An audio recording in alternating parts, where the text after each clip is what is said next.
Problème de l'ethnocentrisme, c'est-à-dire que dans le monde, il y a deux sortes de victimes. Il y a les Européens, les Blancs et les autres. Et ils n'ont pas la même valeur. Et je crois qu'on ne doit pas sous-estimer le fait que nous, Européens, on est des colonialistes depuis 5 siècles. On a colonisé l'Amérique latine, on a exterminé les Indiens, ramené 16 tonnes d'or et d'argent vers l'Europe qui ont servi au décollage du pré-capitalisme à partir du XVIe siècle. Et ça a laissé des traces. L'Église disait, c'est pas grave de tuer un Indien, ils n'ont pas d'âme. Ça, c'était la doctrine officielle de l'Église pour justifier les violences et le pillage économique qui étaient commis. On a redit la même chose après sur les Noirs. Avec la traite des esclaves, c'était permis, les Noirs n'avaient pas d'âme, c'était comme des animaux. Donc, toute cette mentalité coloniale a laissé des traces. Moi, dans les années 50, j'étais élevé chez les Jésuites, avec une famille bien bourgeoise et réactionnaire, et au catéchisme, on m'apprenait les Noirs sont par nature indolents et paresseux. J'ai encore cette phrase qui me trotte dans la tête. Les Noirs sont par nature indolents et paresseux. Les Arabes étaient bien entendu fourbes, les Chinois aussi, et donc finalement il n'y avait que les Blancs qui étaient vraiment bien. Donc on a été élevés là-dedans. Maintenant les choses sont moins crues, plus hypocrites peut-être. Mais je crois que toute cette longue tradition, elle doit bien se résumer par cette idée. C'est Régis Debray qui a exprimé ça d'une très jolie façon. Il a dit à propos des intellectuels français et européens, ils ont enlevé leur casque colonial, mais en dessous la tête est restée coloniale. J'aime bien cette phrase parce que je pense qu'elle montre tout le travail qu'on a à faire par rapport à cette éducation qu'on a reçue à l'école, à la télé, autour de soi. Il y a le mépris de l'homme blanc pour les autres. Il y a des gens, y compris des gens qui se disent de gauche et progressistes, mais qui trouvent toujours de bonnes raisons pour les guerres de la France. Alors ça doit être dit clairement, parce que c'est une divergence que j'ai avec eux, et qu'ils refusent de débattre publiquement.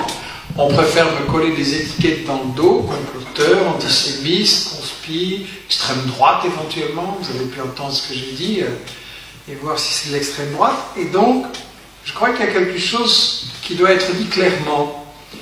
Des intellectuels français ou belges qui se disent de gauche et qui trouvent toujours de bonnes raisons pour les guerres de la France contre les peuples du Sud, quelque part, ils restent un peu colonial. Et si on se réfugie dans l'attitude ni en disant oui, j'aime pas Bush, mais Saddam Hussein quand même non plus, ou j'aime pas l'OTAN, mais enfin Kadhafi, il fallait s'en débarrasser, ben déjà vous voyez le résultat. Il fallait libérer la Libye et amener la démocratie. Vous voyez le résultat? Vous avez des esclavagistes, vous avez des milices, les femmes sont traitées comme des animaux, les Noirs sont attaqués en rue et tués à cause de la couleur de leur peau.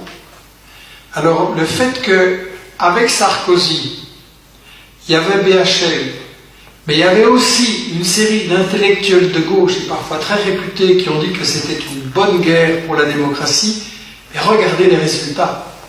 C'est pas à vous, intellectuels français ou européens, à décider qui doit diriger tel ou tel pays. Ça, c'est l'affaire des peuples.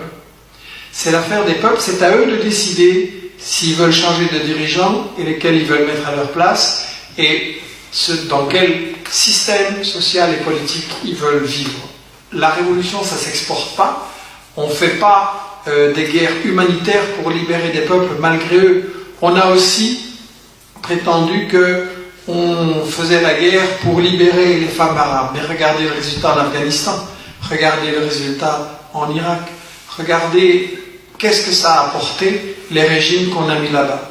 Il serait quand même temps que des intellectuels qui se disent de gauche en France et en Europe ouvrent les yeux sur la catastrophe que les guerres humanitaires ont apporté en Irak, en Yougoslavie, en Libye, en Syrie, en Afghanistan, et il faudrait cesser d'exporter la démocratie occidentale. C'est une démocratie d'esclavagistes, c'est une démocratie qui ne fonctionne pas, c'est une fausse démocratie. En réalité, c'est une démocratie qui est basée sur le pillage des ressources, des matières premières fondamentales. Et on nous dit, oui, mais il y a un dictateur, là, il faut le remplacer. Ce serait très bien si on remplace un dictateur par un plus démocrate. Mais si c'est pour remplacer un dictateur qui nous résiste par un dictateur qui est à genoux, quel est l'avantage pour les populations? Et de toute façon, le problème n'est pas dans la démocratie, parce que les États-Unis ont renversé Patrice Lumumba, Premier ministre congolais élu, qui était en train de libérer son peuple, et l'ont remplacé par le dictateur Mobutu, avec une dictature sanglante et des milliards de fortune à la fin. Les États-Unis, avec la complicité de l'Europe et de la France, ont renversé Allende, président élu au Chili, pour le remplacer par Pinochet. Vraiment rompre avec cette idée que nous sommes chargés d'apporter la démocratie et le bien-être au peuple. Le gouvernement des États-Unis, le gouvernement de la France, etc., ne sont pas la solution des problèmes, ils en sont la cause. Déjà parce que la misère qui a été installée là-bas, c'est la misère provoquée par nos multinationales qui empêchent ces peuples de disposer de leurs richesses. Les dictateurs qui ont été installés là-bas, c'est presque tous des dictateurs qui ont été mis en place par nos multinationales pour défendre leurs intérêts. Donc, il faut vraiment cesser de se prendre pour la solution quand on est le problème.